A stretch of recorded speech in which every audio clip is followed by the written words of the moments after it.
Hello दोस्तों, my self Krishna Lohan और स्वागत करती हूँ मैं आपका अपने चैनल पर।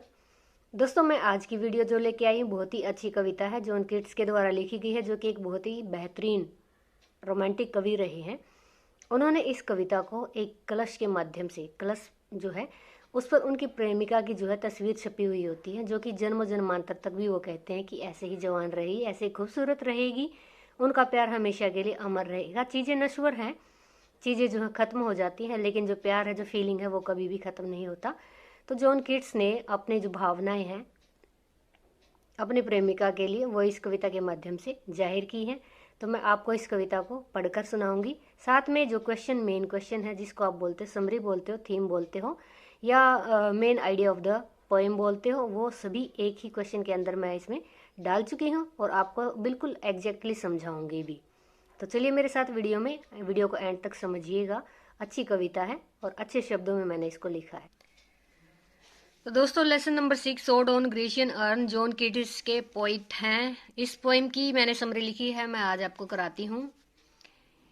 In this poem Keats conveys the idea, यानी इस कविता में जॉन कीट्स हैं संदेश देते हैं, या आइडिया जो है अपना आइडिया को अपने बताते हैं। दैट ऑर्डिनरी ह्यूमन एक्सपीरियंस, साधारण मानव का जो तजुर्बा होता है, इज इम्परफेक्ट, यानी कि हमेशा ही कैसा होता है, इम्परफेक्ट होता है, कभी भी वो परफेक्ट नहीं होता। Whereas art is perfect, बल्कि जहां पर क्या होता है, आर्ट जो होता है परफेक्ट होता है। ओके, सिंपल सेंटेंस है। The poem also, sorry poet है यहाँ पे, poet also conveys the theme. अब जो कवि है वो और किस चीज के बारे में कन्वे करता है, वो कन्वे करता है यानी संदेश देता है थीम के बारे में भी। दैट आर्ट इज परमानेंट, यानी आर्ट क्या है, परमानेंट है। Whereas human life is transient, यहाँ पे जो ह्यूमन की जो लाइफ है वो हमेशा नश्वर है, क्षणभंगुर है। The poet describes this idea, यानी पोइट इस आइडिया को डिस्क्राइब करता है, बहुत ज़्यादा इसके बारे में बताता है। Through the picture on the earn, किसके द्वारा करता है, पिक्चर के द्वारा। पिक्चर कहाँ पे है, ऑन द अर्न, यानी कि कलश पर। The trees depicted on the earn, उस अर्न पर जो है छपे हुए या अंकित किए गए हैं ट्रीज जो है, पेड़ हैं। विल ऑलवेज रिमेन ग्रीन, हमेशा ही वो क्या रहेंगे, हरे रहेंगे, यानी कि नश्वर नहीं होंगे। They will never shade there leaves, और वो क्या नहीं झाड़ेंगे, यानी उनके पत्ते कभी भी नहीं झड़ेंगे, हमेशा हरे भरे रहेंगे, उनके पत्ते कभी भी नहीं झड़ेंगे।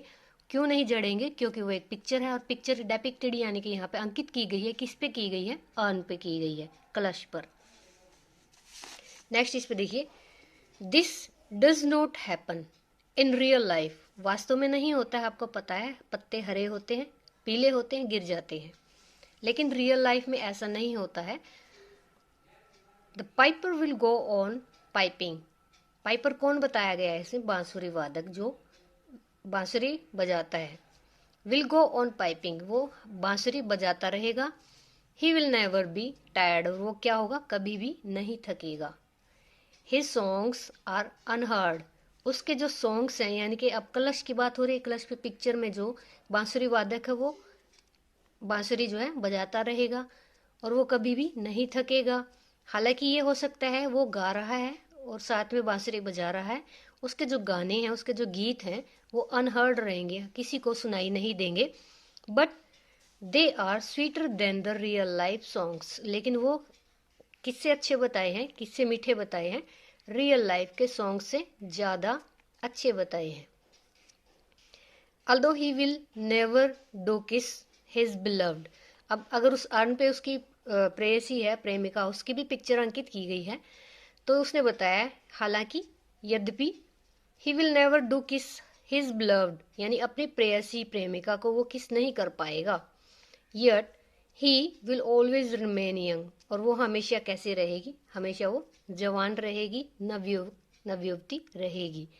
तो इसमें ये सेंटेंसेस दी गई हैं। अर्न के ऊपर अंकित, बांसुरी वादक बांसुरी बजा रहा है, साथ में जो उसकी बिलव्ड है उसकी पिक्चर भी छपी हुई है, उसको भी बताया गया है कि वो उसको किस नहीं कर सकता क्योंकि वो एक मूर्ति है, और उसके साथ साथ वो हमेशा जवान भी रहेगी, क्योंकि वो उस पे आर्न पर, कलश पर अंकित की गई एक मूर्ति है। इसमें नेक्स्ट देखिए, his love will always be young. उसका जो प्यार है, जो प्रेम है, हमेशा ही क्या रहेगा, जवान रहेगा, फ्रेश रहेगा, ताजा रहेगा, और वार्म यानी कि गर्म रहेगा।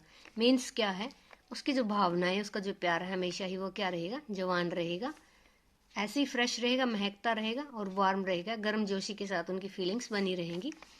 ऑन द अदर हैंड, और दूसरी तरफ, love is in the real life is imperfect, यानी कि अधूरा होता है, कभी पूरा नहीं होता। रियल लाइफ का जो प्यार है वो इम्परफेक्ट होता है। इट रिजल्ट्स इन अनहैप्पीनेस, और रियल लाइफ के प्यार के बारे में उसने क्या कहा है, इसका जो परिणाम क्या निकलता है, वो दुख निकलता है। और इसमें क्या है, कीप कम्स टू द कंक्लूजन, और ये एक निष्कर्ष पर पहुंचता है। रियल लाइफ का प्यार हमेशा एक निष्कर्ष पर पहुंचता है, यानी एंडिंग होती है, या प्रेमिका या प्रेमी मिल जाते हैं, या फिर उनकी डेथ हो जाती है, या फिर अलग हो जाते हैं। That the Joy of art is perfect. अब उसने बताया है कि जो आर्ट है उसका एक कंक्लूजन भी आता है, आर्ट का भी एक कंक्लूजन, निष्कर्ष निकलता है कि जो जॉय ऑफ आर्ट, आर्ट का जो आनंद है, इज परफेक्ट, परफेक्ट होता है, एंड इटर्नल होता है, जो हमेशा ही बना रहता है, वास्तविक रहता है। The poet says man go and come and then go. कवि कहता है कि आदमी आते जाते रहते हैं, फिर से चले जाते हैं, but the urn will remain a friend to man in every generation.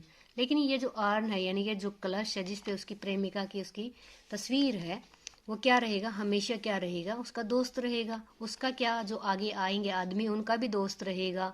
हर एक जनरेशन में, हर एक पीढ़ी में उसका दोस्त रहेगा। कौन रहेगा, अर्न रहेगा, कलश। It will pass the message of truth and beauty to man. यह पास करेगा, यानी कि आगे बढ़ाएगा संदेश को। संदेश किस चीज का, सच्चाई का और सुंदरता का, आदमी तक, यानी आदमी तक, आगे आने वाली पीढ़ियों में जितने आदमी होंगे उन तक ये पास करेगा मैसेज को। मैसेज किसका, सच्चाई का और ब्यूटी का। Okay, it will teach man the philosophical lesson, और यह सिखाएगा, इट विल टीच, यह सिखाएगा आदमी को एक दर्शन शास्त्र पाठ, दर्शन शास्त्र पाठ। ठीक है, that what ever it is true is beautiful, यानी कि जो कुछ भी सत्य है, जो कुछ भी सच है, वो सुंदर है। What ever is true is beautiful, जो कुछ भी सच है वो सुंदर है। And what ever is beautiful, और जो कुछ भी सुंदर है वो सच है, इज ट्रू। सेंटेंस को लटकर लिख दीजिएगा। Thus the poem conveys the ideas of, इस तरह से जो कविता है वो संदेश देती है, प्रसार करती है एक विचार का। विचार किस चीज का है, क्षणभंगुरता, नश्वरता का, एंड परमानेंस, जो कि चीज जो है हमेशा ही नष्ट होती है, अस्थायी रहती है, स्थायी कभी भी नहीं बन पाती, यानी कोई भी चीज संसार में टिकती नहीं है, नश्वर होती है।